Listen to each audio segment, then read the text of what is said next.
Hi, hello everyone, welcome to this channel. This video I'll show you how to select two or more objects on Google Slides.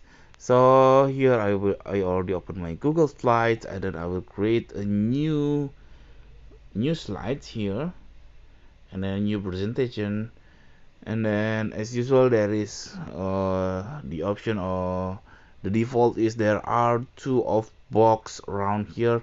Now how to select both of them?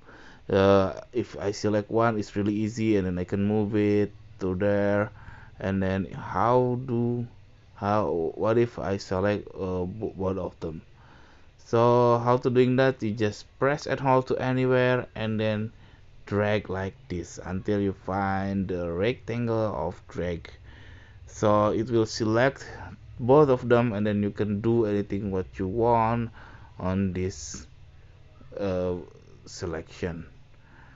See, I can move it together, I can resize it, I can change the color by once, and so on.